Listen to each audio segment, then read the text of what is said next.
Hello, everyone. Welcome to the NSLDS update presentation.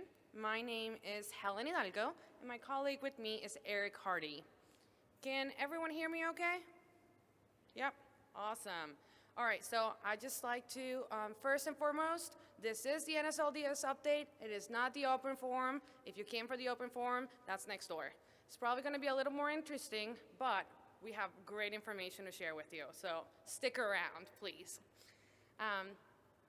We're going to go over a ton of information that we have for you. We've done lots of updates, and we have lots of different changes upcoming in the future. So we're excited to show you guys some of what's coming soon. Okay, so here's the agenda for today. We're going to cover some enrollment reporting, student eligibility, TSM and FAH, aid overpayment. We're going to update you a little bit on Gainful Employment, federal Perkins update, what's going on there, imminent danger and hostile fire pay interest reduction benefit, also the veterans default rate, borrower defense repayment, deferment and discharge types, those are brand new, and we're going to go through some of the changes to the NSLDS website, the transition to from FSA download to IFAP, which will be coming soon, and then just some reminders that we want to make sure to for you to keep in mind. So let's get started, shall we? First and foremost is enrollment reporting. Now, this is everyone's favorite topic, right? No? Just me? All right. I'll try to make sure to change your mind in a second. So this morning, you heard Secretary DeVos, I don't know where that came from, Secretary DeVos mentioned the new college scorecard. Now, enrollment reporting is essential to the scorecard. We use program-level enrollment information as a driving force behind the program studies found in the scorecard. So it is very important that you take the enrollment reporting information very serious, not only that the information is correct, but it's also reported accurately. And we're gonna tell you how you can, some tools where you can actually update the information. Let's take a look at the updates that we've made to NSLDS in regards to enrollment reporting and some of the things that are coming soon. So previously, schools were only able to update the current enrollment status for students. We had been hard at work to coming up with an idea or a way for you guys to be able to update history information more easily.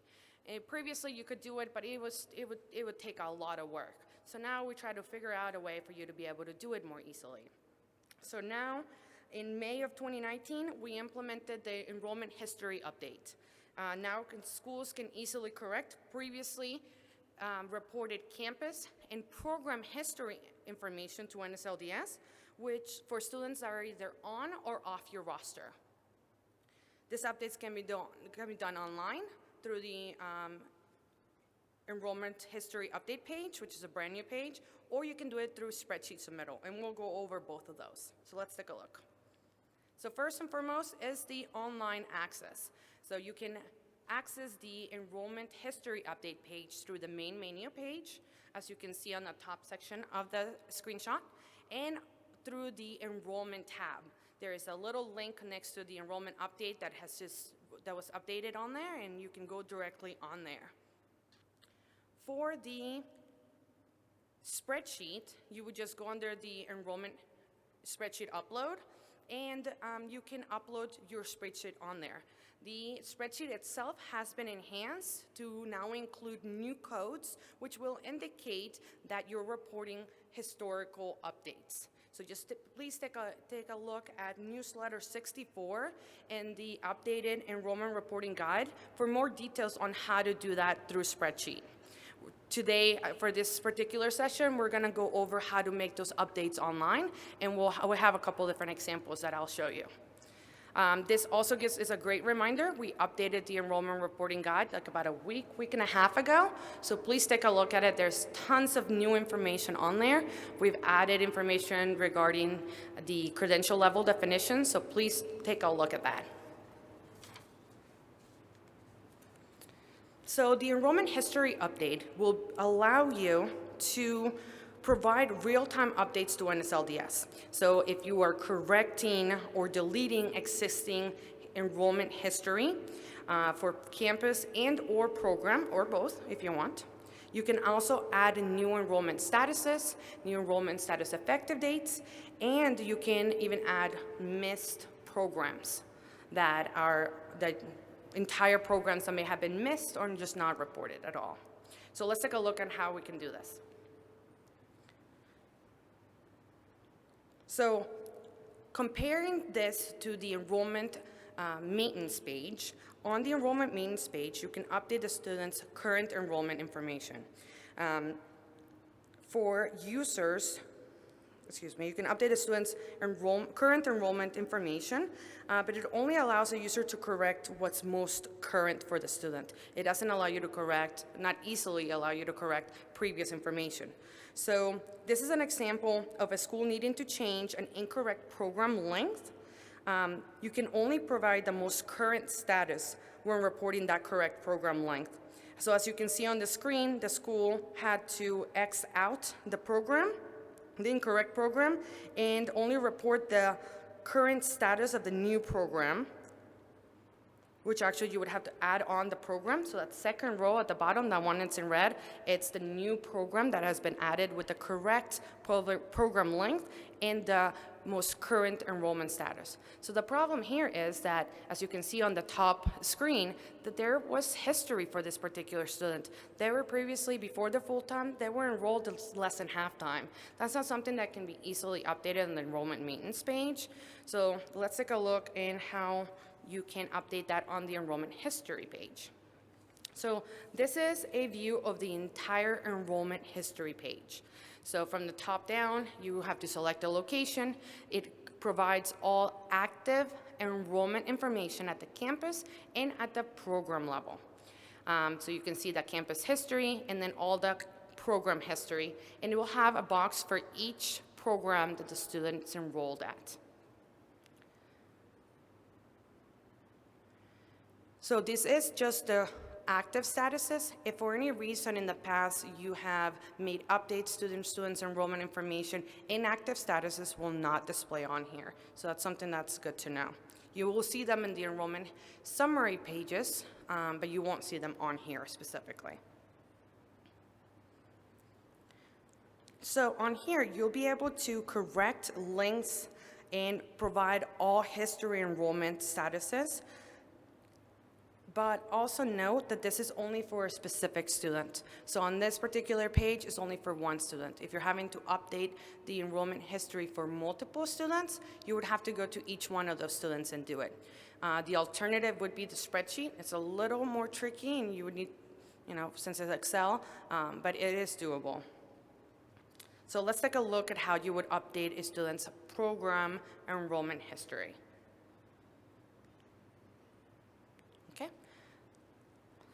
So schools can delete a program in the incorrect program length a month with all the associated enrollment statuses. And you can add a program with all the history. So in this particular example, we're going to start from the top and work our way down. So since a program length was incorrect, the program length is part of the unique identifier of a program. So it's something that cannot just simply be changed. You would actually have to click the Add a Program button. That button will make a new box appear. So it's the first one that is highlighted in red there. And then what you have to do is copy over all the information from the incorrect program over to the new boxes, with the exception, of course, of the program length. Also note that the program length is in years. If you are currently reporting your programs in weeks or months, you would have to actually convert that over to years in order to be able to do it here. So keep that in mind. So once you've transferred all the information up to the top box, you would go down to the bottom box, which is the program that was originally there. On there, you would check mark all the statuses with the check that says delete. Now in NSLDS, we don't delete any information. What this will actually do is inactivate all that information on there. So it would be as if the student was never enrolled in that particular program. In addition to, if you need additional rows to add, there is the add row below button. So you can click on that and you can add as many rows as you want.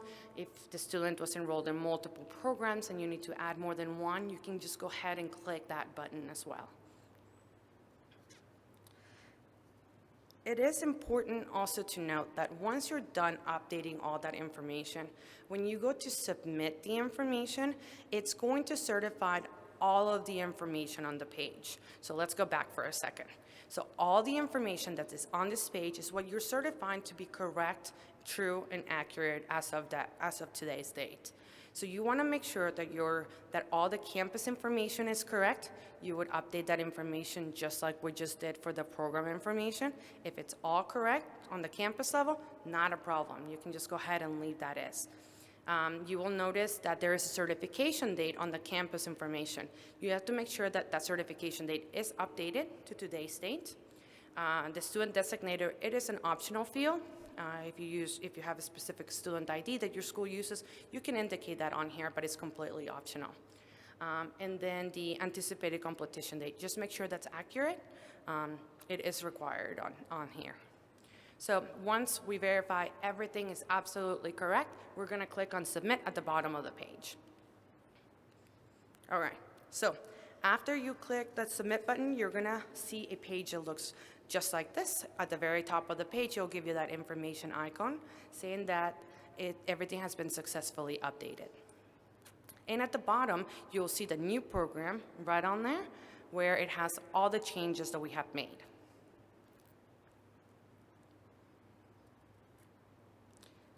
So you can tell that there is a correct program link that's on there and all the statuses in accordance to. If after you've successfully updated, you notice that there's more changes, you can go ahead and make more changes on here as well, and then just resubmit. Now, if you want more information about the enrollment history update, I want to invite you to attend the breakout session number 7 on the college scorecard and visit the NSLDS booth at the Resource Center. If you have specific examples of different things that you're wanting to update, they'll be able to help you at the Resource Center. And the college scorecard presentation, they're going to talk a lot about how this is very important to make sure that all the information is correct. We've also added a couple reports that we're about to talk about that are going to be helpful tools for you. One of those is the Enrollment Graduate Withdrawn Campus Report. This is something that is planned for later this month, so be on the lookout for this. This will assist you in determining who you may need to make updates to. The report will give you a list of the students that have been certified at least once at the campus level in either graduation or a withdrawn status within a specified time. Now, you may think, this looks very familiar as to something we've seen before. And that is true. That's because just earlier last year, we actually implemented this new report, which is the Enrollment Reporting Graduation Programs Report. So there's a difference. Campus was first, which is this one that's coming soon, and the program is the one that's existing. Now, we did enhance this particular report in November of 2019, just last month. And we changed the name. We gave it a little bit of a lift, of a change to it. Originally, it was only going to be for graduation statuses. We've now enhanced it, and it also now includes withdrawn statuses as well. So since we added the withdrawn, we updated the name. Now we have two new, by the end of the year, we'll have 2 reports, very similar in what information they're gonna pull up. One of them is gonna be at the campus level, and the other one will be at the program level, okay?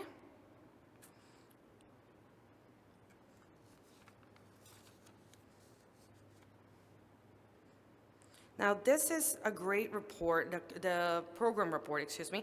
It's a great report to request, especially if you're wanting to know If you want to make sure that the information on the college scorecard is correct, as you can select dates which would match as a particular cohort, and make sure that all the program information, especially all the program history for those students, it's correct.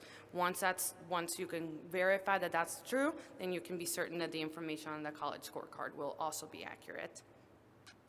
Any missing program or any programs are incorrect, you can go back to the enrollment history update page and make those corrections there, like I just showed you not long ago. Okay. It's going to be a really good one, so I definitely advise you to take a look, and this one is available now, so please go online and take a look at it. We have also added information about this in the newsletter that came out last month, so take a look at that as well. Next is the enrollment reporting, program level certifications report. This is something that we updated, or we added in February.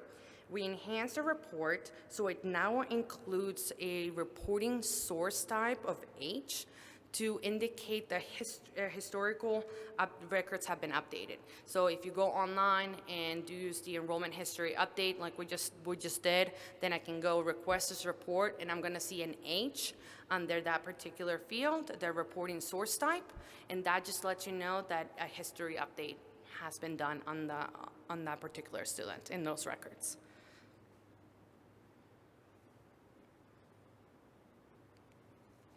Okay. Now, this is not so pleasant, but it is very important for you guys to know.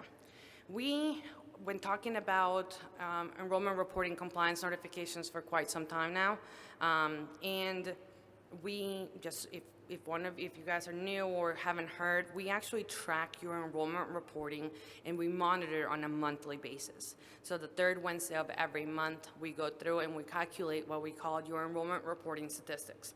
These are statistics that take a look at all of your reporting that you have done within the past 135 days, which is the start date to the evaluation date. We take a look to see how many students are you reporting on, how many students are you reporting program information, are you reporting to everyone that's on your roster? Is there anyone you missed or you haven't reported?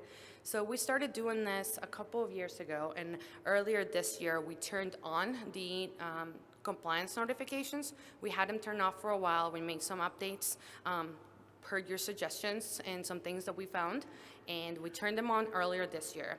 And we have seen some changes. We've seen a lot of activity. We've actually seen those numbers improved a lot, and I appreciate it. So thank you, everyone. If you've been improving on your statistics, I appreciate it. When it comes to the enrollment compliance notifications, so it's a series of 3 different letters.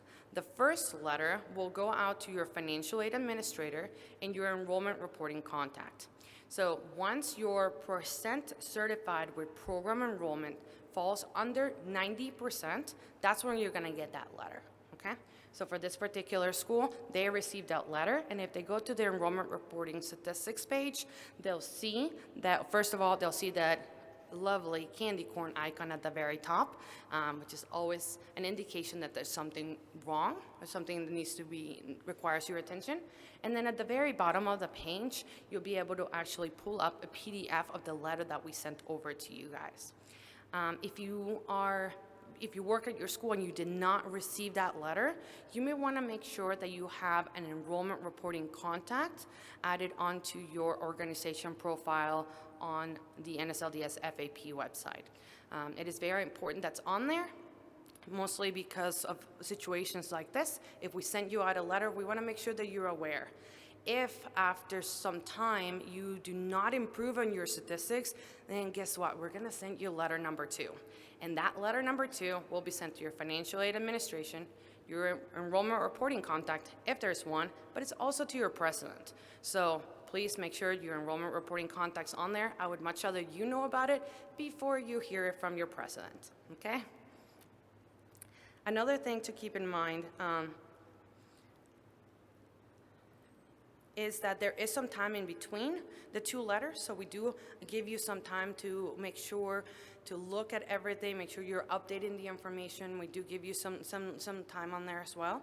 But these are some of the numbers of the last couple of months of the letter, the first letter and the second letter that have gone out.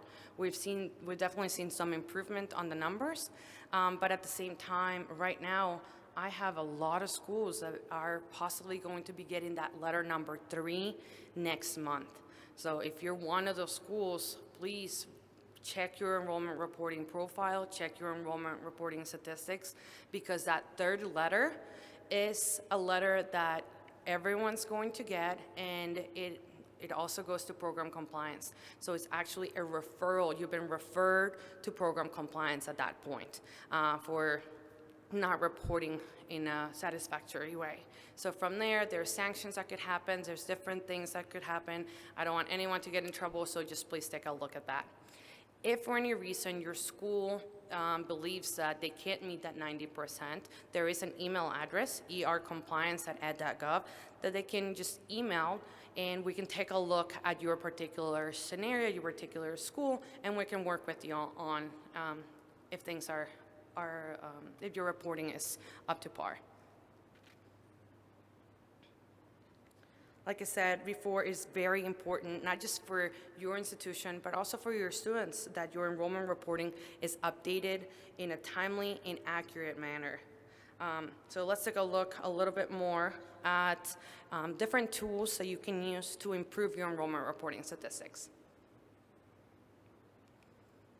So the Enrollment Statistics Backup Detail Report.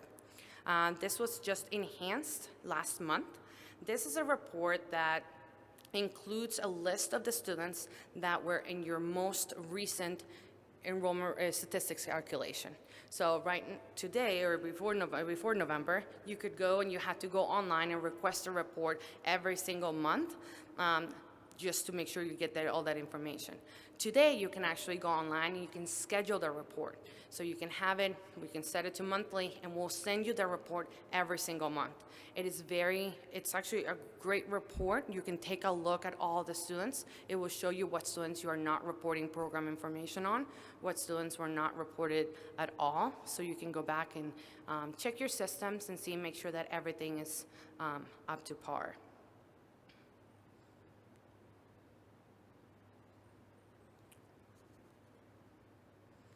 The other report that we have is the No Certified Programs report. So this is released late last year. We actually mentioned this at the last conference. This is a great report because it shows you any student at the campus level who you have not reported program enrollment information on. So part of getting that 90% is that if you haven't reported program information. So this will give you that particular piece of information that's really missing from the statistics. So go ahead and request this report, take a look. If these students are not in a program, just make sure that you indicate that. Again, if you're not meeting that 90%, you can definitely shoot us an email and we'll take a look at your information. It is request as an ad hoc too and schedule report, so you can set it on schedule and you can get it monthly. So that's, how awesome is that? You set it, and then you just go pick it up every month. If for any reason there's students on this particular report that are enrolled in the program, go back and use the enrollment history update page, and you can add the program on there, and then you're done. So make sure you utilize that page. The other tool that we released earlier this year, we enhanced a little bit, is the Enrollment Supplemental Submittal. So the Supplemental Submittal it just allows you to send us additional data outside of your roster schedule. So if you're in a particular schedule, you want to send us additional information. Let's say that a particular program at your institution, they all graduated, and you just are super excited about the fact that they all graduated and you want to send us the information, you can use the Enrollment Supplemental Submittal to do just that. With the Supplemental Submittal, you won't receive an error acknowledgement report, so no need to correct any errors. but it does not replace a regular roster response. I want to be very clear on that because I don't want anyone getting a late letter. So even if you use a supplemental submittal, let's say you did it on the 15th and on the 1st you get your roster, on the 1st you still have to respond to your roster in a timely manner. So please keep that in mind whenever you're using a supplemental submittal. You can also track the supplemental submittal in the submittal tracking page. It will actually show up as supplemental on there. The submittal tracking page is a great tool to see all the communication back and forth between NSLDS and the school. It shows roster information, it shows regular submittals, now it shows supplementals, and of course it shows all of the web submittals as well, whether they're online or through a spreadsheet submittal.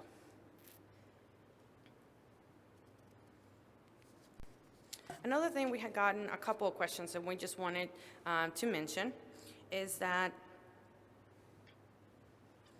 the Ed Authorized. There are times where we have to make some updates to the enrollment information during specific situations. So this is where a school might have closed, or a school has merged, or a school has lost Title IV eligibility, or there's some data corrections that need to happen. If you ever see that Ed Authorized as the certification method, that's usually what happens. We see this a lot whenever a school closes and they don't go back and update all their students. Instead, they stay on there as full-time or whatnot.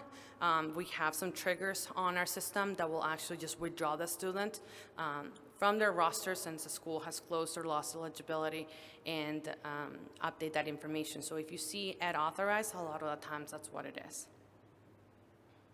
We just wanted to make that clear. Earlier this year, we updated some enrollment reporting edits per concerns that we received from the community. So we do hear a lot of your concerns, we do hear a lot of your suggestions, and we actually do listen to you guys, so we want to hear them. For this particular one, a school had expressed concern about how to respond to students when they were added to rosters with incomplete programs. They were having really a lot of trouble getting the student off the roster because it had never attended. So we changed and we enhanced some of the edits so to bypass specific errors. So this particular effect happened when reporting a status of X never attended or Z no record found, and they were getting errors 66 and 67, which have to do with the program begin date and the credential level and special program indicator being inconsistent. These were students that should have never been on there, so we we enhanced some of these errors. So if an X or Z is being reported and an edit 66 or 67 would actually trigger, we just enhanced to bypass those particular edits, and that resolved a lot of the problems. So that's something we wanted to make you aware.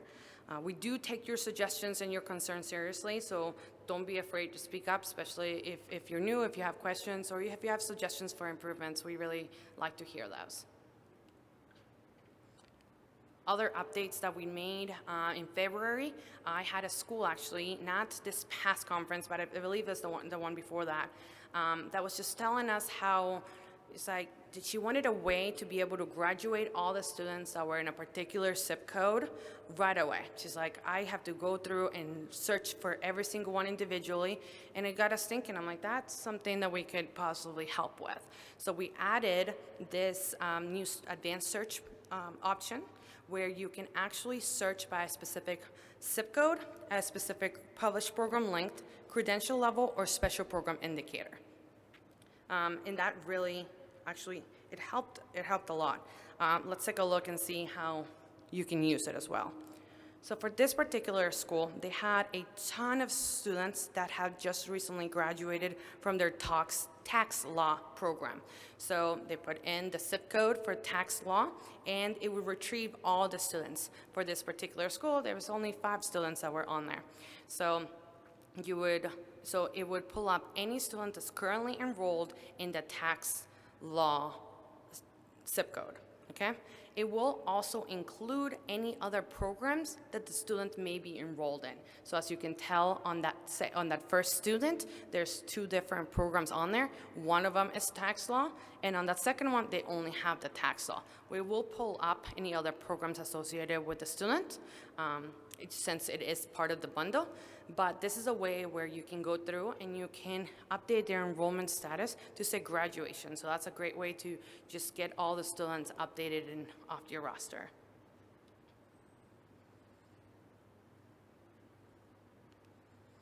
Okay, and then Eric's going to talk to us about some enrollment program identifier changes and some CIP code changes that are coming. All right, just a few more slides on enrollment reporting, and I promise we're going to move on to good and fun other stuff. Cynthia, this morning in the federal update, mentioned a bit about the 2020 CIP codes. So we want to provide a little bit more information on what that means in terms of changes, potential changes to your enrollment reporting. So in order to set that up, we need to have a brief conversation about what identifies a unique program in NSLDS. So NSLDS looks at several key fields to know that a school is saying, hey, this is a specific program that this student is enrolled in. We use the CIP year, so that could be 2000, 2010, or 2020. We use the actual 6-digit CIP code, as well as the credential level and the published program length. So it's the combination of all 4 of those fields that NSLDS uses to identify a unique program. So fine, not a big deal, except for in a year where we are going to move from 2010 CIP codes to 2020 CIP codes. So there could be some small problems, and I will confess that we are making a big deal about probably a very small number of potentially impacted institutions, but we do want to make sure that we talk about this and that we're all under the same, that we're all on the same page as we move forward. So of all the CIP codes, over 1,900 of them did not change. So if a student was enrolled in the CIP code from a 2010 CIP code, it's going to be the same CIP code in 2020. There were 497 new CIP codes added, so we could expect that some students that were enrolled in one CIP code for the 2010 series are now going to be in one of the newer codes that are designated under the 2020 series. There were 149 2010 CIP codes that were consolidated with other CIP codes in 2020, and then there were 12 2000 CIP codes that were just deleted. So in reality, this is more about how the department is designating a program and a program identifier. Just because a student's CIP code changed does not mean that the student changed programs. Rather, it's more about that the CIP code changed that identifies it. So in order to facilitate a smooth transition from 2010 to 2020, we're going to make a handful of changes. So we're going to release our functionality in March of 2020. And it's going to include all the methodologies that enrollment reporting is reported through. So that'll include batch, online, as well as spreadsheet.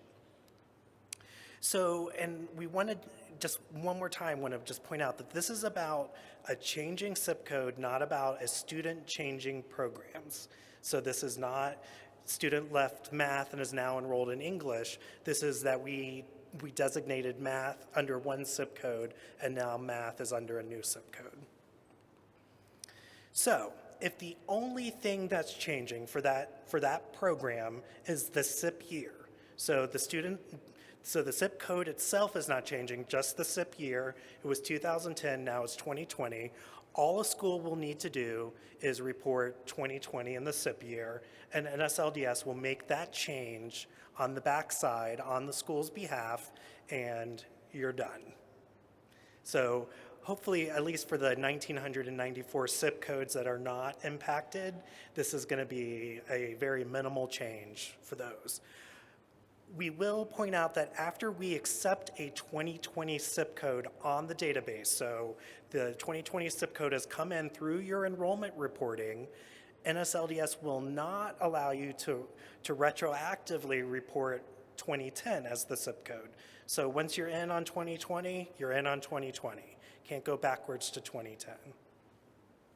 So NSLDS will create duplicate programs on a roster if the CIP year 2020 is reported from COD, but we have not yet received that 2020 CIP code in your enrollment reporting batch process. So if NSLDS gets a 2020 CIP code from COD first, that's not considered certified, we will go ahead and create that, what we call a new program on your roster.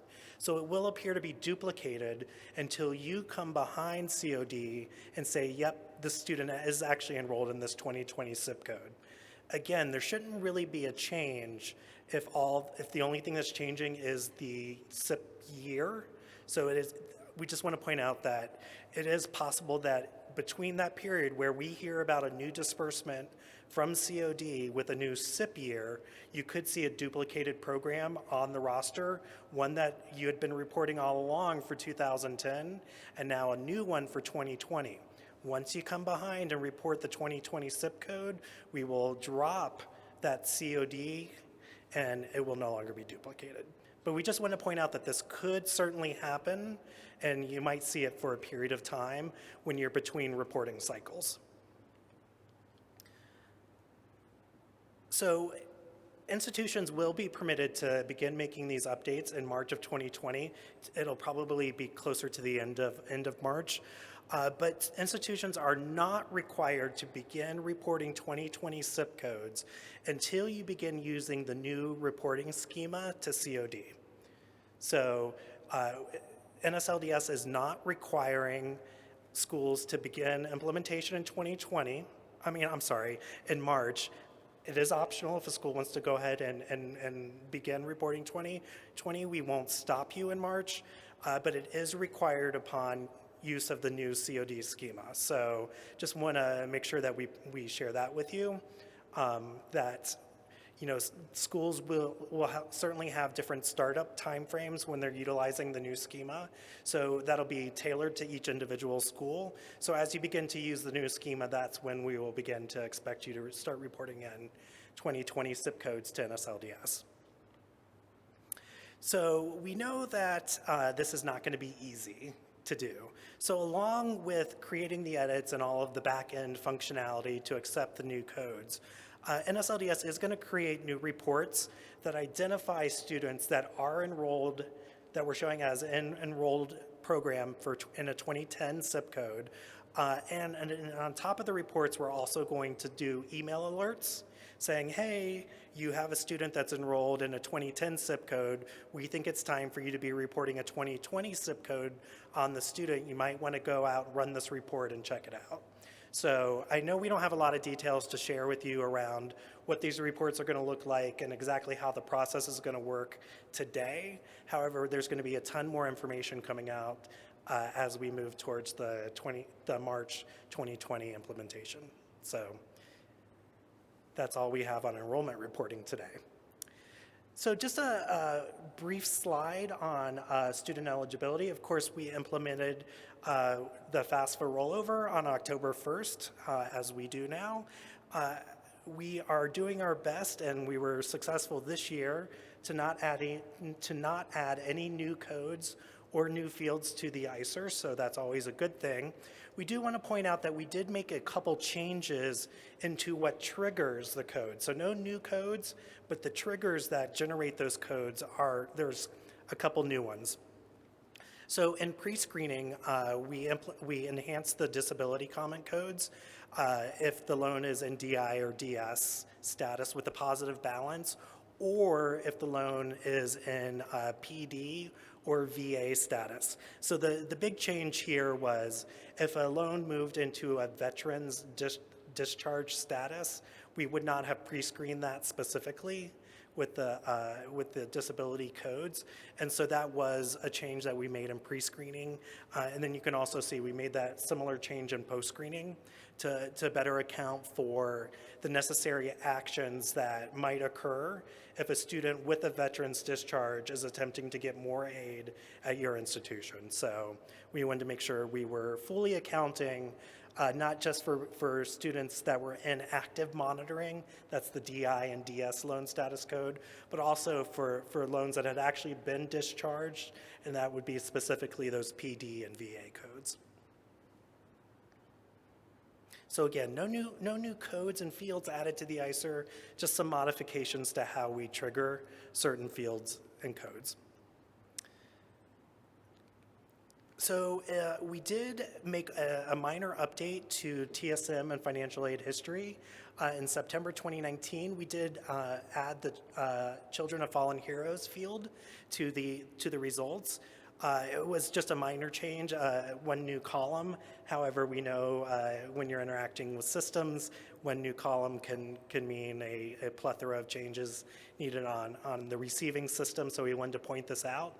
This did go in September, and all of the pertinent information was released in September as well. So now you can identify in both TSM as well as financial aid history if a Pell Grant was awarded on behalf of, as a result of being a Children of a Fallen Hero. So last year at the conference, we announced the new process where we were notifying schools of what we'll call open overpayments. So this is the aid overpayment compliance notification. The parameters around this is that if an aid overpayment was created more than 2 years ago and the status of the overpayment is unresolved, basically, so it's in satisfactory arrangement or an overpayment, we're notifying the school that there is this open overpayment. If it's more than 2 years ago and it's in one of these statuses, we would have expected that aid overpayment to have been assigned to the department for collection. So we're notifying you through this compliance email that you do have one of these open aid overpayments. 9 times out of 10, most of the schools have told us that they just needed to come behind and go ahead and update that to a paid in full status. Most have not been necessarily needed to have been assigned to the department. So we do have the aid overpayment compliance report that we do prompt you to run when you receive that notification, as well as you can set that up for automatic delivery, and we'll distribute that on a quarterly schedule if you so desire. So all of that is old news. We talked all about that last year. You guys had lots of questions. We've gotten lots of questions. And one thing we did not account for when we released the functionality is how to resolve an aid overpayment if you are a school from which another school has merged into your school. So in those situations, if school A has merged into school B and you are school B, you're receiving the notifications that you have school A's outstanding aid overpayments that need to be resolved. However, we did not give you any access to be able to update school A's overpayments, even though we're now telling you that you need to update school A's overpayments. So to account for that, if you are a school that runs into this issue, if you reach out to our call center, they'll help you resolve that, and we'll make the update on your behalf. So feel free, if you're a school in this particular situation, to reach out to our call center, and they'll help you get it sorted out. All right, gainful employment, also discussed both in the opening session as well as in the federal update. We're just going to cut to the chase. Schools do have the option to early implement the 2020, on July 1st, 2020 regulations, which means that schools are not required to report for the 2019-2020 award year. So if you're a gainful employment school, as long as you early implement the regulations and make that note within your school files, you are not required to report to NSLDS. We will not turn off the NSLDS reporting functionality until much later in the future because some schools may choose not to early implement. I at least expected a couple laughs on that one. Okay, I heard one, thank you.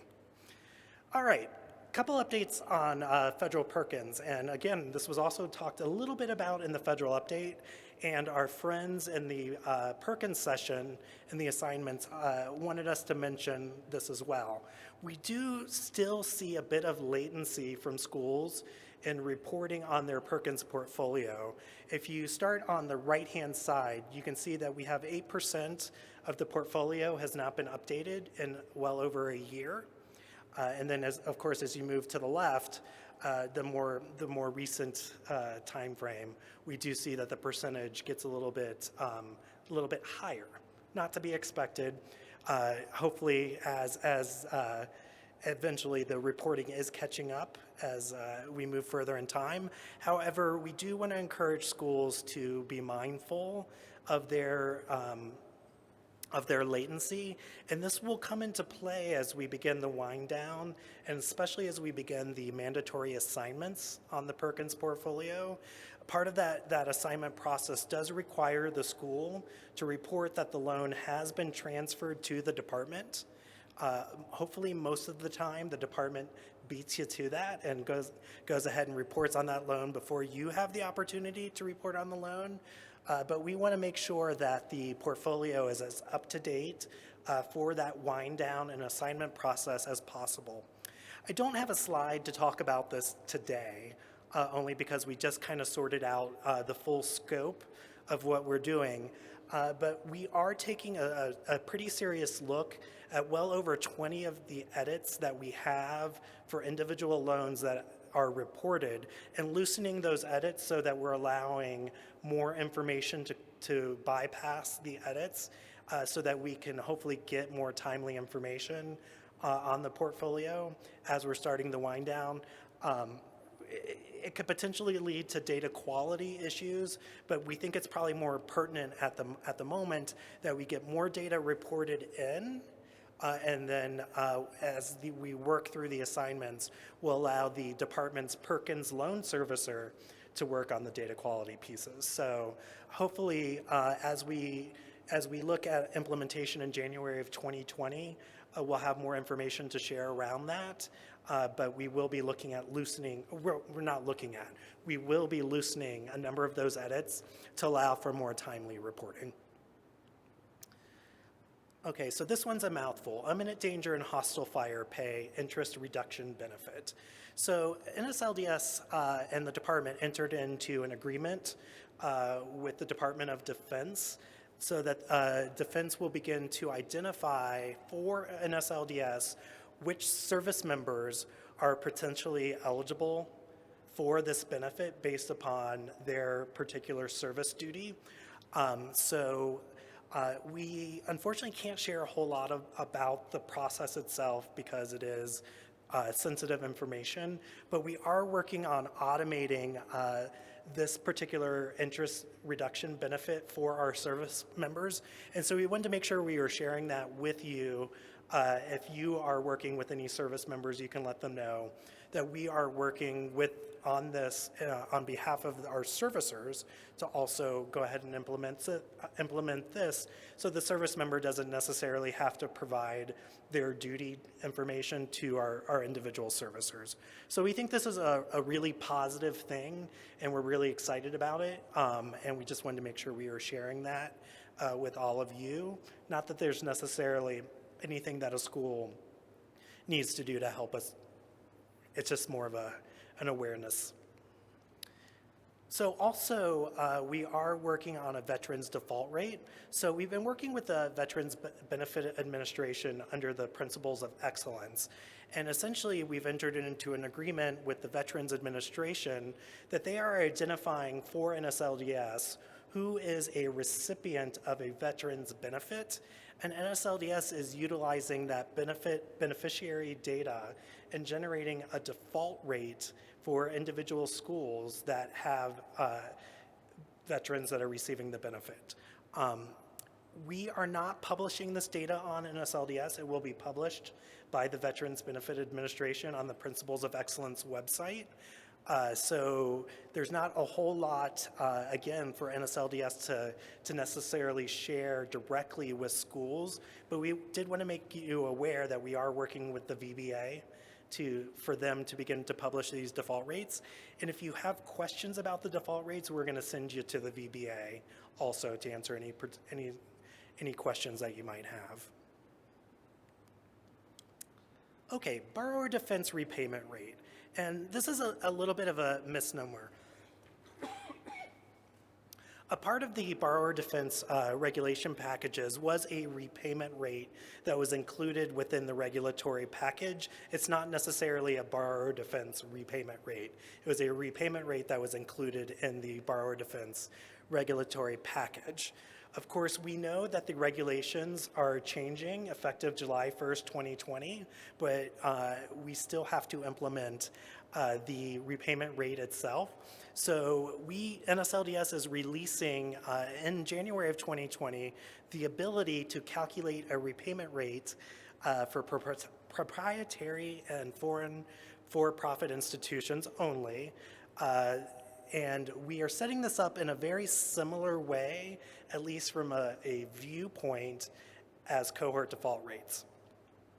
So right now the plan, and I'll stress that this is just the plan, we have not completely nailed down the time frame, is for NSLDS to do the first calculation. It'll be a draft calculation in January 2020, and that would coincide in a similar manner to when we calculate the draft cohort default rates. And then if we were to implement a final rate or an official rate, that would occur after July 1st, 2020, for which we would have no regulatory authority to publish a repayment rate. So more than likely, there will not be an official repayment rate published beyond this initial draft repayment rate for January of 2020. Confusing enough? So the long and short of this is we are fulfilling the regulatory requirement to implement this repayment rate.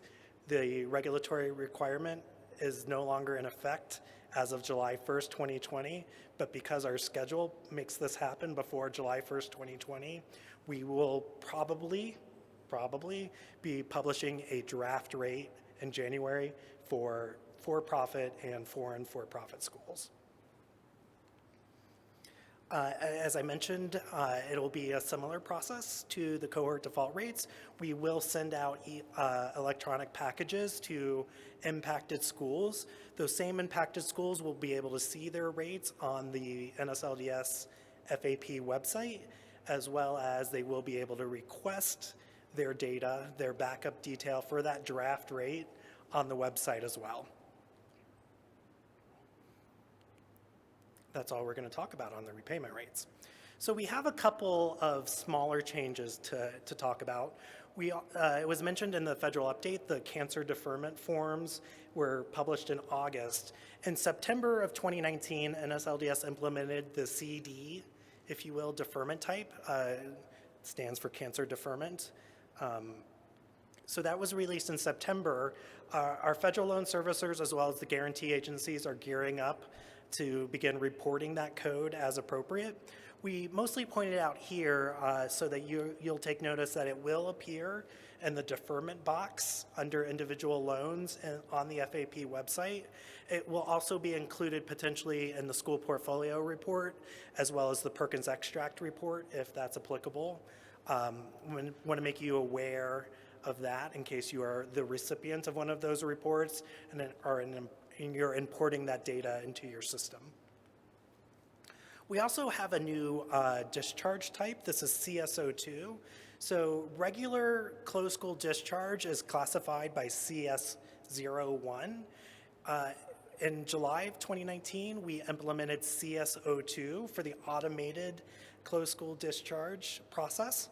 So for those that aren't familiar, the automated closed school discharge process was also included in the borrower defense regulations will no longer be in effect as of July 1st, 2020. However, there's not an early implementation necessarily on this, so we'll continue the automated closed school discharge process for quite some time. However, it is possible that you will continue to see CSO2 reported in the Activities for Loans section on the FAP website. And of course, that could also be distributed in the school portfolio report. So we always want to make sure that we're pointing out when there's new codes that are available either on the website or in any of our reports. So we made this change almost a full year ago, but since it wasn't implemented at last year's conference, we wanted to make sure that we pointed this out for this year's conference. We released the previously retrieved borrower functionality, and I think this is actually pretty cool.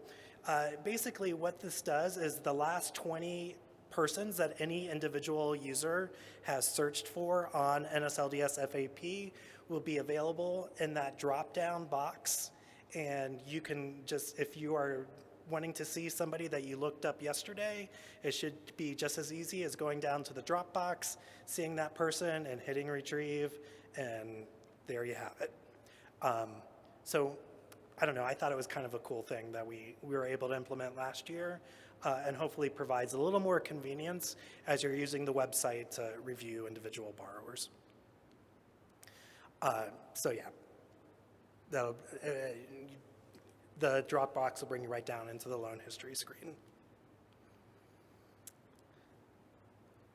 So we talked quite a bit about, in the opening session, about the new DCC, the Digital Customer Care Platform. And starting at some point in early 2020 with full implementation of the next-gen solution, students will be directed away from the nslds.ed.gov website to the new enhanced digital experience. So just wanted to make you aware that students will begin to be directed to that new website. However, we're not necessarily going to take down the link that you as financial aid professionals have to view our existing student website. So you'll continue to be able to link into our existing student website for some time. Not quite sure how long that's going to be, but as we're redirecting students, we are going to continue to allow financial aid professionals to link into the existing student website. So as we work towards our full next-gen solution, we'll take another look at if this makes sense, because more than likely we're going to want to give financial aid professionals a view into the exact same thing that our students are seeing, but we're still a little ways off from that. So as we work towards that final solution, we'll continue to make the existing student website available to financial aid professionals only. Also, just a quick note, if you are a user of FSA Download, the department is working on moving FSA Download itself into IFAP. We're a little behind schedule, but it is coming soon, so I'm told. And you can see all of the associated NSLDS software as well as documents that are on FSA Download today that'll be moving to IFAP very soon. Okay, just a couple of reminders. I do this every year. If you're a PDPA, will you raise your hand for me and keep it up? Keep it up if you got your active confirmation done. Okay, I saw one or two hands go down. Just a reminder, if you didn't get it done, active confirmation is due by December 13th. Sorry for the confusion with logging in to FSA Web Enroll. I also lost my own personal access, so I felt your pain there.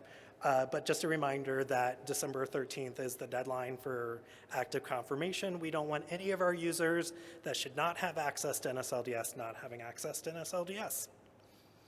As always, we want to remind you about student privacy. The information available on NSLDS is covered under the Privacy Act of 1974 as well as under FERPA. That does not just include the student's name and social security number. It includes all of the data that you can view about a student on NSLDS. Schools, not only are you responsible for yourselves, but you're also responsible if you've given a third-party servicer access to NSLDS for your students. So just a reminder there. If you have any questions or are interested in understanding more about student privacy, you can certainly visit that link, and we will give you all sorts of information. As always, a reminder for our customer support center, phone number as well as fax and email. We're always there to answer your questions. And just like our customer support center, Helen and I are here to answer your question for the next 16 minutes and 38 seconds. If you have any questions, please come to the microphone so that we all can hear you. And if you don't want to come to the microphone, we'll be available afterwards for one-on-one discussions as well. So, do I see anybody coming up? I don't think so. All right. If you want to come up and chat, Helen and I are here. We also have some of our colleagues on the front row. Thank you for your time.